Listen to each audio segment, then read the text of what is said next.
Kapiling natin sa ating linya ng komunikasyon ang isa sa mga miyembro ng mababang kapulungan ng Kongreso, ang Teachers Party List Representative Antonio Tino. Welcome sa Bombo Radio Philippines, we're nationwide and worldwide. Si Bombo Dennis Hamito po ito. And together with me, si Bombo Victor Liantino. Magandang araw po sa inyo, Congressman. Hi, good morning Bombo Dennis and Bombo Vic at morning sa ating mga taga-pakinig. Ito ho matapos ho yung inyong pagdulog dyan sa independent panel on infrastructure, yung ICI na nag-iimbestiga dito sa mga usapin po ng flood control. Kontento ho ba kayo dun sa setup nila ngayon, lalo na't bubuksan na yung live streaming para ho masaksihan din ng publiko itong mga proseso ho nila, Kong? Well, hindi kami kontento at malamang baka kayo rin hindi kontento kasi nga actually nakikita natin kung gaano ka inutil actually yung patakaran nila kaugnay sa live streaming. Kasi mula nang lumabas yon, lahat ng mga proceedings ng ICI ay executive session, hindi ba?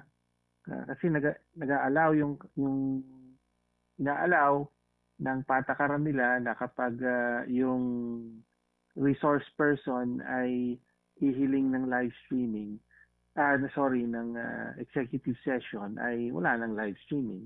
So far, I think naka-apat na mga sessions na ang ICI na executive session. Mga kongresista yung nagpunta ron.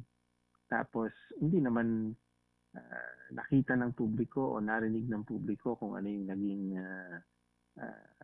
ano yung napag-usapan ng ICI. So definitely hindi tayo satisfied sa current setup ng ICI. Okay. So, doon ho sa pakikipag-usap po ninyo, sino ho yung humarap po sa inyo at nabanggit ba ninyo in front of them na, inutil yung inyong proseso dahil nga medyo live streaming, transparency, yun ho yung aim, pero mukhang halos lahat ay humihiling ng executive session. Ano ho ang naging usapan po ninyo ng mga opisyal ng ICI? Actually, wala namang usapan, mas talagang yung isang staff ng ICI yung nag-receive nung letter. So meron kaming dalang sulat, tapos tinatakan yung receiving copy, and that was it. So ganun lang yung transaction natin. Of course may mga usap-usapan doon, pero hindi naman talaga official yung usap. Sa labas nung pagkikita ron ay nakakausap din natin si Attorney Osaka, yung spokesperson, no? Pero officially hindi pa natin napaparating yung concerns directly, no? Pero sa mga statements natin ay sa ilang pagkakataon nasabi na natin na baka dapat i-review ng ICI ang kanyang policy on live streaming at panghawakan talaga yung prinsipyo ng transparency at pagiging open sa publiko, dahil yan po ang hinihingi ng panahon ngayon, no, na gusto makita ng mahalaga na bukas at nalalaman ng publiko kung ano yung ginagawa ng ICI, at ito rin yung magbi-build ng confidence sa trabaho ng ICI. Otherwise, pare-pareho tayo rito, speculation lang, no, sa kung ano ba talaga yung nangyayari behind closed doors, rather than nakikita natin kung ano talaga yung trabaho ng ICI. Isa pa hong punto, sa ngayon ba kayo na isama doon sa mga iniimbestigahan ng independent panel na yan, ang farm-to-market road anomalies at yung importation issues at iba pang mga katiwalian? O baka naman, sabi ng ibang mga observer, baka maapektuhan yung focus, at baka talagang wala nang matapos. Dahil puro ano na to, puro umpisa pagka iimbestigahan ito. And another issue, Mhm. dami po kasing korupsyon dito sa ating bansa. Mm. So, sangayon ba kayo na sila na rin yung mag-imbestiga ng iba pa hong mga katiwalian? Well, yung sa farm to market roads, kasama yan sa mandato ng ICI. No? Kung babalikan natin yung executive order niya, na mga corruption related to infrastructure. No? So, ibig sabihin, hindi lang flood control, kung hindi yan, pagka farm to market roads or iba pa, basta related sa infrastructure, kasama yun sa mandate. So, pwedeng imbestigahan ng ICI ito. Pero yung nabanggit po kanina, yung smuggling, agricultural smuggling, wala na yan sa mandato ng ICI. Ibang issue, mas pang-ombudsman siguro or Department of Justice at the moment ang isang pwedeng mag-imbestiga. Kong, good morning. No? Matanong ko lamang dahil sa linggo na ho, sa Nobyembre at 30 na, itong trillion peso march na gaganapin naman dyan ho sa EDSA at Luneta. Matanong ko lamang kung makikibahagi po ba ang inyong grupo sa gaganaping hong kilos protesta na ito? Saan ho ba kayo? Sa EDSA o sa may bahagi ng Luneta? Yes, definitely. Lalahok po tayo sa Luneta. So 9 a.m. sa umaga po ng Sunday ay sasama po tayo ron at nananawagan din tayo sa mga kababayan natin, lalo na yung mga nakikinig, no, na kailangang magsama-sama po tayo ron. Patuloy pa rin natin dalhin yung panawagan na lahat ng sangkot dapat managot, no, dahil mas lalong mula noong September 21, mas lalong lumawak at lumalim ang mga nalantad na corruption sa infrastructure, no, na related sa infrastructure at sa actual wala pa talagang nakukulong na malaking isda, kaya kailangan ituloy natin ang pressure sa gobyerno, sa administrasyon para mapanagot ang lahat ng sangkot.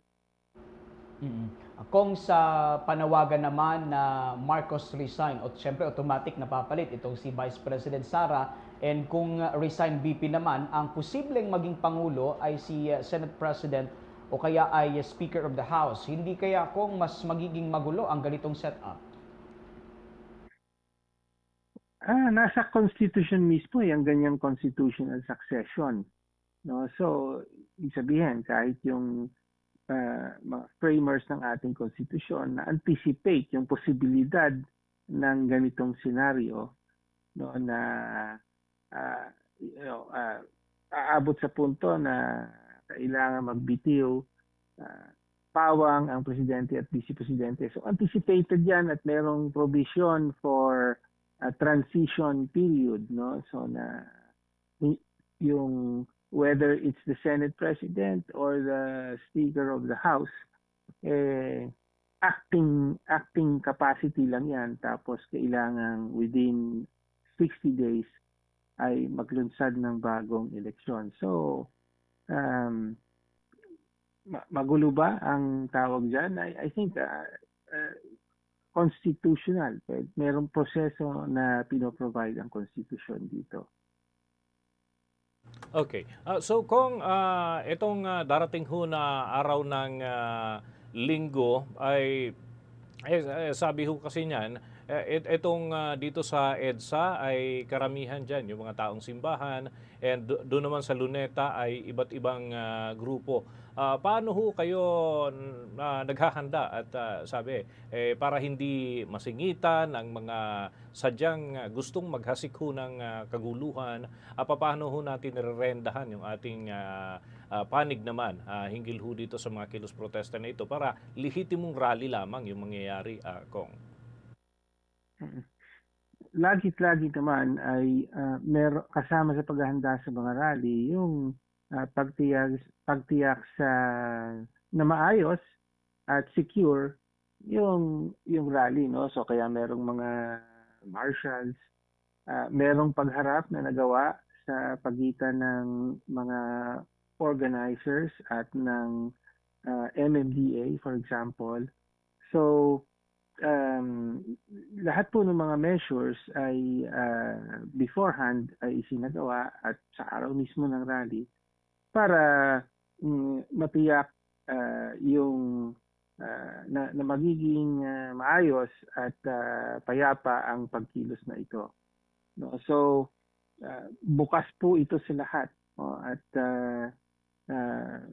unfortunately, merong mga iba na nagpapahayag ng mga statements parang ang objective yata ay takutin ng ibang mga kababayan natin na huwag nang lumahok sa pagkilos sa linggo. No? Kahit ang Malacanang may mga pagbanggit pa ng salitang destabilization, tingin natin,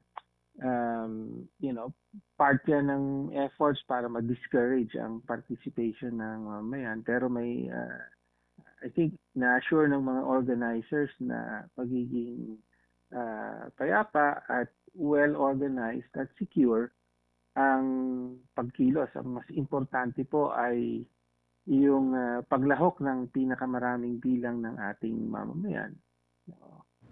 Sige. With that, maraming salamat po, Representative Tino, sa mga butil ng impormasyon na ibahagi po ninyo ngayong umaga sa Bombo Network News.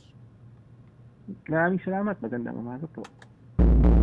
Mga kabombo at mga ka-Star Nation, nakausap po natin si ACT Teachers Party List Representative Antonio Tino hinggil ho dun sa kanilang paglapit o pagdulog dyan sa Independent Commission for Infrastructure and yung ilang update na rin hinggil ho sa magaganap na malaking rally sa darating ho na araw ng linggo at 30 ng Nobyembre